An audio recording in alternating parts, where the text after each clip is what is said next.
বই আমরা পড়তেই চাই, কিন্তু কখন কিভাবে কোথায় পড়ব? কেন মেট্রো রেল আছে না?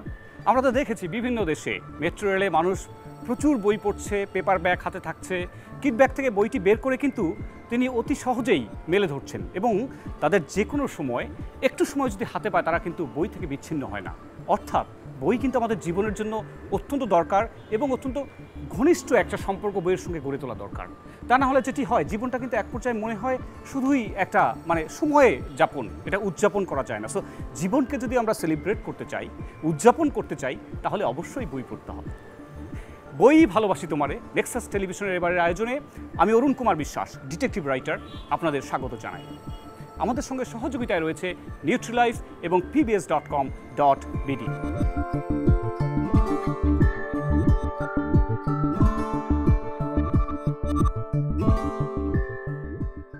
বিশ্বজুড়ে নারী প্রকাশক এবং যারা প্রকাশনার সঙ্গে যুক্ত রয়েছেন এমন নারীদের নিয়ে সংগঠন পাবলিশার। সেই পাবলিশারের এক্সেলেন্স অ্যাওয়ার্ড ক্যাটাগরিতে পুরস্কৃত হয়েছেন ময়ূরপঙ্খী প্রকাশনার স্বত্বাধিকারী আমাদের মিতিয়া ওসমান। আপনাকে স্বাগত জানাই আমাদের আজকের বই ভালোবাসি অনুষ্ঠানে। আপনাকে অসংখ্য ধন্যবাদ অরূপদা, আপনি একজন লেখক হিসেবে আমাকে সাক্ষাৎকার নিচ্ছেন, এটাই মজা। কেমন আছেন আপনি? খুবই ভালো। এবং আপনাকে পেয়ে কিন্তু আমার বেশ ভালোই লাগছে, কারণ একজন লেখক প্রকাশকের কথা শুনবে। আমি শুরুতেই জানতে চাই আপনার এই পুরস্কারটি সম্বন্ধে। সারা বিশ্বের নারী প্রকাশনাদের এবং প্রকাশনার সাথে যুক্ত নারীদের প্ল্যাটফর্ম হচ্ছে পাবলিশার। তো পাবলিশার প্রতিষ্ঠাতা হচ্ছে ইন্টারন্যাশনাল পাবলিশার অ্যাসোসিয়েশনের সাবেক প্রেসিডেন্ট বদর আল কাশিমি। উনি হচ্ছে শারজার প্রিন্সেস। তো উনি এই 125 বছর ধরে ইন্টারন্যাশনাল পাবলিশার অ্যাসোসিয়েশনটা প্রতিষ্ঠান, কিন্তু এই 125 বছরে উনি হচ্ছে 2 নম্বর নারী এটার প্রেসিডেন্ট হয়েছে। তো এটা একটা বড় নারী পুরুষের বৈষম্য কর্মক্ষেত্রে দেখা যায়, বিশেষ করে প্রকাশনা ক্ষেত্রে এটা তো বড়ই। যেন 125 বছরে মাত্র উনি 2 নম্বর ছিল, এখন একজন আছে উনিও নারী। তো 125 বছর মাত্র 3 জন নারী। তো এই কথা চিন্তা করে এই প্ল্যাটফর্মটা করা হচ্ছে যে পাবলিশার নারী। এটা কত বছর হলো প্ল্যাটফর্ম চলছে? এটা এই প্ল্যাটফর্ম হয়ে গেছে 4-5 বছর, কিন্তু পুরস্কারটা করছে এই বছরই।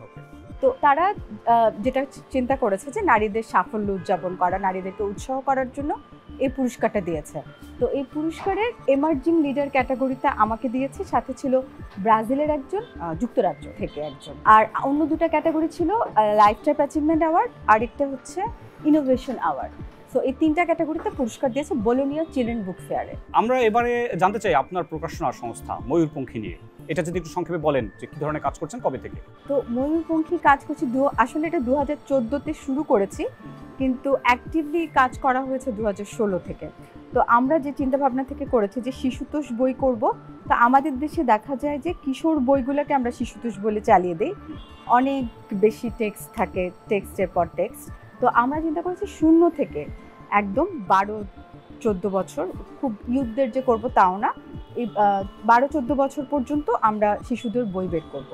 তো এই চিন্তাভাবনা থেকে যাত্রা শুরু। আর ইলাস্ট্রেটেড বই বের করব, পিকচার বুক থাকবে, কারণ আমি অনেক বিশ্বে অনেক দেশ ঘুরেছি, সেখানে অনেক বইমেলাতে গিয়েছি। তো আমি ওদের যেই পিকচার বুকগুলো দেখি, আমাদের দেশে সেই রকম পিকচার বুক আমি দেখি না।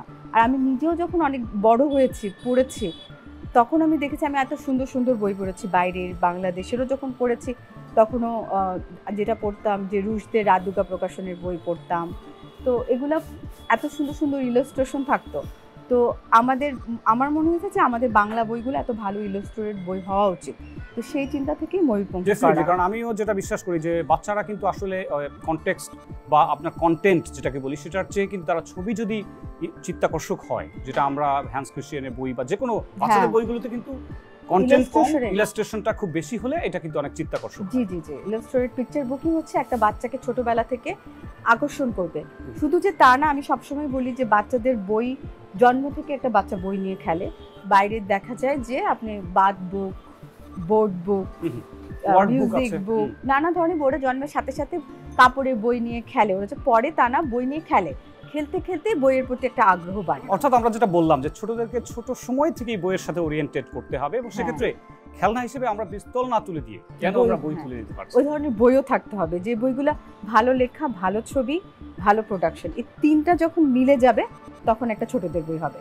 শুধু লেখা ভালো হলে কিন্তু ছোটদের বই হবে না, শুধু আঁকা ভালো হলে ছোটদের বই হবে না, প্রোডাকশন যা তাহলে পড়ে হবে, এই তিনটার মিলে একটা ছোটদের বইয়ের সংখ্যা। বইমেলাতে দেখা যায় যখন গার্জিয়ানরা বই কিনতে আসে, বই কেনার সময় একটা গল্পের বই যখন কিনবে ছোটদের, বলবে যে এটার মধ্যে মরাল কি আছে, এটা থেকে বাচ্চা মরাল কি শিখবে। আমার কথা হচ্ছে সেটা না, একটা ফানি গল্পের বই পড়তে দেই না, সে একটু মজা পেল। বইটাকে যদি আমরা বিনোদন হিসেবে না ধরি, তাহলে কিন্তু জিনিসটা আমাদের দেশে বইয়ের এই রিডিং হ্যাবিটটা বাড়বে। ঠিক, বাচ্চাদের জন্য এখানে ডাইডাকটিক যেটা শিক্ষণীয় ব্যাপারটা পড়ে আসে, আগে কিন্তু বিনোদন, তা না হলে কিন্তু সেই বইটাকে আর আঁকড়ে ধরবে না। হ্যাঁ, এই জন্য রিডিং হ্যাবিটটা গ্রো করছে না বলে আমি মনে করি বাংলাদেশে। আচ্ছা, এক্ষেত্রে মানে অভিভাবকদের একটা বড় ভূমিকা থেকে যায়। অবশ্যই, অভিভাবক ছাড়া বাচ্চা তো চয়েস করতে পারবে না। বাবা হচ্ছে এটা পাওয়ার, যে পারচেজিং পাওয়ার বাবা, তারাই বাবা মা চুজ করে দিবে আর বাচ্চাটা বই নিবে। বাচ্চার চয়েসে কিন্তু ছোটদের বেলায় থাকে না যে বই কেনার ক্ষেত্রে। আচ্ছা, আপনি ময়ূরপঙ্খী থেকে তো বাংলার পাশাপাশি ইংরেজি বইও পড়ছেন। জি জি। এটার পেছনে আপনার মনস্তত্ত্ব কি ভাবছেন? না, এটা আসলে দেখি যে এখনকার যে শিক্ষিত বাবা মারা যারা বই কিনছে, তাদের একটা থাকে যে ইংরেজি পড়াতে হবে বাচ্চাদেরকে, ইংরেজি পড়া দরকার। তো বাংলা যারা পারচেজিং পাওয়ার আছে, মধ্যবিত্ত শ্রেণী, তারা সবাই ইংলিশ মিডিয়ামের দিকে ঝুঁকে গেছে, তারা বাংলা বই খুব একটা পড়তে চায় না। তো তাদের কথা চিন্তা করে এই বাংলার সাথে সাথে এই বইগুলোরই ইংরেজি করার চেষ্টা করেছে। কিন্তু রবীন্দ্রনাথ তো বলেছেন, রবীন্দ্রনাথ লিখেছেন এক জায়গায়, শেষ দাদা বলতেন আগে চাই বাংলা ভাষার গাঁথনি, তারপর ইংরেজি শেখার পত্তন। কিন্তু এখন যেটা হয়েছে যে আমাদের কিন্তু অনেকটা সেই গড্ডালিকায় গা ভাসানো ছাড়া কোনো ওয়ে নাই। হ্যাঁ, কিন্তু তারপর আমি বলবো যে না, বাংলা তো পড়তে হবে, এই জন্য আমাদের আগে বাংলা হবে, তারপরে ইংরেজি।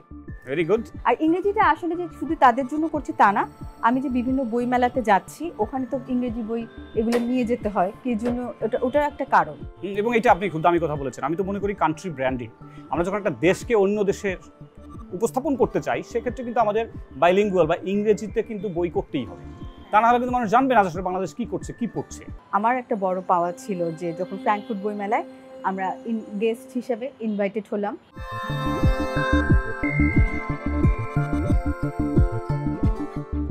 আপনার বই পড়ার অভিজ্ঞতা নিয়ে শুনতে চাই। জন্ম থেকে তো বইয়ের সাথেই যুক্ত, প্রকাশনা, বাবা প্রকাশক, তারপর আমার মামাও খুব বই পড়ুয়া মানুষ, তার মাধ্যমে অনেক বই পড়া হয়েছে। শুধু যে বাংলা বই তাই না, বিদেশি বইগুলো অনেক পড়া হয়েছে। তো এইভাবে আর কি বই পড়া। আর আমাদের দেখা গেছে যে আমাদের মার ফ্যামিলির দিকে অনেকে লেখালেখি করে, তো এইভাবে আর কি পড়াশোনা। আর ছোটবেলায় আমার পড়া হয়েছে আসলে সবাই যেরকম পড়ে, ফেলুদা, তারপর কাকাবাবু, ডিটেকটিভ বই আসলে অনেক পড়া হয়েছে। আপনি যেরকম ডিটেকটিভ বই লেখেন, আমিও প্রচুর ডিটেকটিভ বই পড়েছি, পড়ে সব শেষ। তো ডিটেকটিভ বই আসলে অনেক পড়া হয়েছে। তারপর সত্যজিৎ রায়ের উপর আমি বলবো না কেউ আছে বাংলাতে, ডেফিনেটলি। হ্যাঁ, সত্যজিৎ রায়ের। তারপর ইংরেজি বই পড়া হয়েছে, ইংরেজি আসলে ডিটেকটিভ বই আসলে অনেক পড়া হয়েছে, আলোচনা সেগুলো আসলে অনেক বেশি পড়া হয়েছে না। তারপর আমি পিকচার বুক অনেক পড়েছি, ছোটদের অনেক পিকচার বুক, ক্লাসিক বইগুলো তো আছেই। এখনকার আমি আরেকটা বলি যে বাইরে বিদেশে যেটা দেখা যায় যে পিকচার বুকের একটা ইন্ডাস্ট্রি আছে, তো ওরা যে এই ধরনের পিকচার বুক পড়ে যে শুধু ছবি, আবার অনেক সময় দেখে যে টেক্সটই থাকে না, শুধু ছবি, এটাকে বলে ওয়ার্ডলেস পিকচার বুক।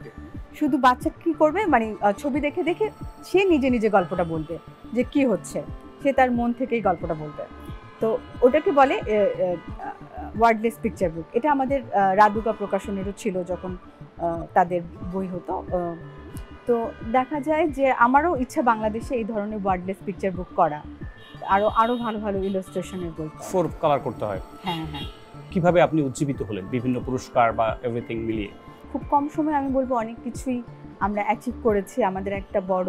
আমার একটা বড় পাওয়া ছিল যে যখন ফ্র্যাঙ্কফুর্ট বই মেলায় আমরা গেস্ট হিসেবে ইনভাইটেড হলাম, পৃথিবীর সব থেকে বড় বই মেলা, ওইখানে যখন গেস্ট হিসেবে ইনভাইট হলাম, এটা একটা বড় পাওয়া, এটা কখনো ভাবা যায় না। মেলা হচ্ছে বোলোনিয়া চিলড্রেন বুক ফেয়ার পৃথিবীর, তো ওইখানেও গেস্ট হিসেবে আমরা ময়ূরপঙ্খী আমন্ত্রিত হয়েছে। তো আমার যে টিক চিহ্ন আছে মোটামুটি সেটা ফিল আপ হয়ে গেছে। তারপর বাংলা একাডেমি 3 বার পুরস্কার পেয়েছে, বাংলা একাডেমিতে সেরা শিশুতোষ প্রকাশক হিসাবে শিশুতোষ বইয়ের 3 বার পুরস্কার পেয়েছে। তো এখন তারপর প্রধানমন্ত্রীর সাথেও দেখা হয়েছে, আমার যে পুরস্কার পেয়েছি ওটা নিয়ে তার সাথে দেখা হয়েছে, উনি উৎসাহ দিয়েছে আরও ভালো ছোটদের জন্য বই করার জন্য। আমাদের এখন ইচ্ছা হচ্ছে যে ডিজিটালি, এখন তো আসলে প্রযুক্তির ব্যবহার সবাই করছে, তো প্রযুক্তিগতভাবে শিশুদেরকে কিভাবে করা যায়। যদিও আমি ব্যক্তিগতভাবে মনে করি শিশুদেরকে প্রযুক্তি থেকে দূরে থাকাই ভালো, বইয়ের প্রতি বই সবসময় কাগজের বই পড়া উচিত। কিন্তু সারা বিশ্বে এখন দেখা যাচ্ছে যে আপনার শিশুদের জন্য নানা রকম এই বইগুলাই নানা রকম কন্টেন্ট E-book হচ্ছে, হচ্ছে, বিভিন্ন কিছু audio ফরম্যাটে হচ্ছে। ইবুক ছোটরা খুব একটা পড়ে না, ইবুক পড়ে না, কিন্তু ইন্টারেক্টিভ অনেক কিছু হচ্ছে যে বইয়ের সাথে ইন্টারাকশন করে ওরা কাজ করবে প্রযুক্তিগতভাবে। বইয়ের কোনো কন্টেন্টই মানে পুরোপুরি দেওয়া নেই, ওটার সাথে ইন্টারেক্টিভভাবে কাজ করবে। এই ধরনের কিছু বই আছে যে দুইটাই ইউজ করবে একসাথে, বই এবং যে ডিভাইস থাকবে সেটা। তো এই ধরনের কিছু কাজ করা যায় কিনা, এটা তো আমাদের একটা, আমরা তো জানি না যে কিভাবে করতে হবে বা এটা কি ধরনের প্রযুক্তি। তো এটা একটা করার ইচ্ছা। আর আমি সবসময় বলি যে আমাদের দেশে যে বিভিন্ন ফরম্যাটে আরও যে বাদ বুক, তারপর কাপড়ের বই, এগুলো করা খুব ব্যয়বহুল, সেটা নিয়েও একটু ভাবতে হবে কিভাবে আমরা এটা করতে পারি বাচ্চাদের জন্য। তো এই ধরনের কিছু কাজ করা। আর তরুণদের বই পড়ার হ্যাবিট, এটাকে কিভাবে আমরা আরেকটু হ্যাঁ, শিশুদের উপরে বাবা মার একটা বড় তো ভূমিকা থাকতে হবে। বাবা মাকে আগে নিজে ডিভাইস থেকে দূরে থেকে নিজের একটু বই পড়তে হবে। তারা নিজেরা যদি বই পড়ে তাহলে শিশুরা নিজেরাই উৎসাহিত হবে বাবা মাকে দেখে বই পড়তে। বললে হবে না শুধু মুখে, আগে নিজেকে একটু প্র্যাকটিস করতে হবে যে তারাও যাতে বইটা পড়ে। Thank you so much. আমরা আমাদের অনুষ্ঠানের একেবারে শেষ পর্যায়ে চলে এসেছি এবং আমাদের এই বই ভালোবাসি তোমার অনুষ্ঠানের পক্ষ থেকে আপনাকে একটি বই উপহার, এটি আমাদের শ্রদ্ধার্ঘ। Thank you Rida.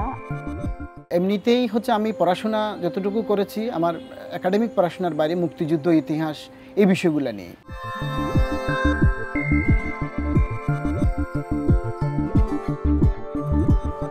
শিশু ও কিশোর সাহিত্য কালীয় কলম পুরস্কার 2023 পেয়েছেন রহমান বর্ণিল। আমাদের বই বন্ধু মনি হায়দার তার সঙ্গে কথা বলেছেন। চলুন জেনে আসি তাদের সেই কথোপকথন প্রসঙ্গে।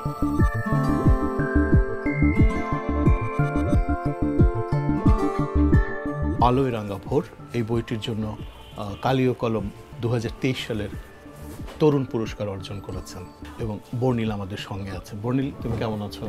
ভালো আছে। উপন্যাসের পটভূমিটা কি? কিশোর উপন্যাসের, এটা মুক্তিযুদ্ধের। হ্যাঁ, 1969-70 নির্বাচন এবং আমাদের যে মহান মুক্তিযুদ্ধ, এই বিষয়গুলোকে আমি অত্যন্ত মানে সহজ করে এবং কিশোর পাঠ্যোপযোগী করে আমি লেখার চেষ্টা করেছি বইটাতে। মোটামুটি লেখালেখি শুরু করি হচ্ছে আরও অন্তত 1 দশক আগে থেকেই। তো এমনিতেই হচ্ছে আমি পড়াশোনা যতটুকু করেছি আমার একাডেমিক পড়াশোনার বাইরে মুক্তিযুদ্ধ, ইতিহাস, এই বিষয়গুলো নিয়ে। এরপর যখন আমাদের মুক্তিযুদ্ধ নিয়ে তরুণদের মধ্যে এক ধরনের উদাসীনতা এবং এক ধরনের তুচ্ছ তাচ্ছিল্য করার একটা ব্যাপার, এই জিনিসটা আমাকে খুব বেশি মর্মাহত করত। পরবর্তীতে আমি প্রথম বইটাই করি মুক্তিযুদ্ধ নিয়ে, এবং ওই জিনিসটার জন্য যে আমি চিন্তা করলাম যে যাতে তরুণদের মধ্যে আমার এই বইটা একটা মেসেজ দিতে পারে। আমার বইটা কতজন পাঠক পড়বে সেটা বিষয় না, আমি চিন্তা করলাম যে আমার একটা স্বাক্ষর আমি রেখে যাই, বা কোনো এক সময় যদি বইটা মানুষ পড়ে, পাঠকের কাছে যায়, তখন অন্তত মুক্তিযুদ্ধ বিষয় যেটা জানতে পারবে।